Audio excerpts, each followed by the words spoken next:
ఓరుగల్లులో శత్రుశేషం ప్రస్తుతానికి సశేషం. ఏదో తేడాగా ఉంది అనుకుంటున్నారా? కానీ అదే వాస్తవం. మొన్నటి దాకా వరంగల్ ఎండుమిరపకాయలతో కారాలు మిరియాలు నూరుకున్న వరంగల్ కాంగ్రెస్ నేతలు ఆల్ ఆఫ్ సడన్ గా హమ్ సాత్ సాత్ హే అంటున్నారు. మా మధ్య ఉన్నవి చిన్న చిన్న విభేదాలే, ఇప్పుడు అవి కూడా లేవు అంటున్నారు. ఉన్నట్టుండి వీళ్ళు ఎందుకు కలిసిపోయారన్న టాక్ ఇప్పుడు టాక్ ఆఫ్ ద వరంగల్ గా మారింది. తెలంగాణ అంతటా కాంగ్రెస్ తో ఇతర పార్టీలు ఢీ అంటుంటే వరంగల్లో మాత్రం కాంగ్రెస్ నేతల మధ్య టగ్ ఆఫ్ వార్ నడిచేది. మంత్రి కొండా సురేఖకు ఎమ్మెల్సీ బసవరాజు సారయ్యకు మధ్య పచ్చగడ్డి వేయకుండానే భగ్గుమనేది. కొండా ఫ్యామిలీ, రేవూరి ప్రకాష్ రెడ్డి పరకాలమే సవాలంటూ మాటల యుద్ధానికి దిగేవారు. జిల్లాలోని మిగతా నేతలు కూడా మంత్రి కొండా సురేఖకు వ్యతిరేకంగానే ఉన్నారు. గాంధీ భవన్ లో పోటాపోటీ ఫిర్యాదులు కూడా చేసుకున్నారు.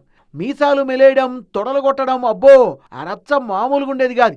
అసలు ఏమైందో ఏమో గాని ఆల్ ఆఫ్ సడన్ గా ఉప్పు నిప్పులా ఉండే ఈ నేతలంతా ఒక్కటైపోయామని ప్రకటించారు.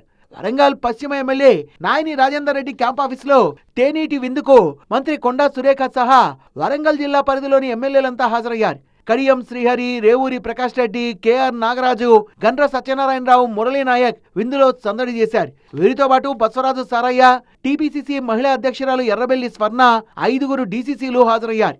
కాంగ్రెస్ అధికారంలోకి వచ్చి 2.5 ఏళ్లు గడిచాక తొలిసారిగా ఉమ్మడి వరంగల్ జిల్లా నేతలంతా ఒక్కచోట కలుసుకున్నారు. ఈ సమావేశానికి కృషి చేసిన నాయని రాజేందర్ రెడ్డిని నేతలు అభినందించారు.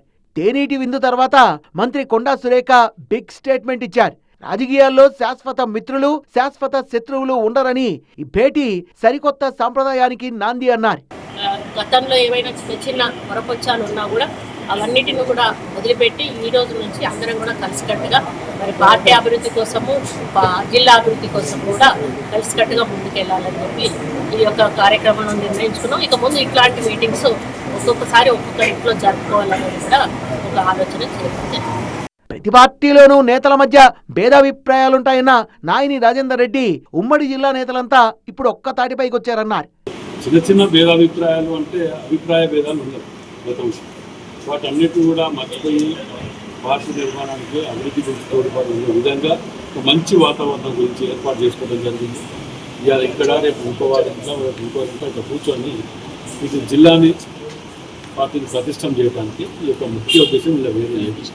రాబోయే వరంగల్ కార్పొరేషన్ ఎన్నికల్లో గెలుపే లక్ష్యంగా పనిచేస్తామన్నారు ఎమ్మెల్యే నాగరాజు. రాబోయే మున్సిపల్ ఎలక్షన్లో తర్వాత వరంగల్ నగరాభివృద్ధి విషయంలో అన్ని కార్యాచరణ ఏ విధంగా చేయాలో చర్చించడం జరిగింది. ఉమ్మడి వరంగల్ జిల్లా కాంగ్రెస్ నేతలంతా కలిసిపోవడంతో క్యాడర్ పండగ చేసుకుంటున్నారు.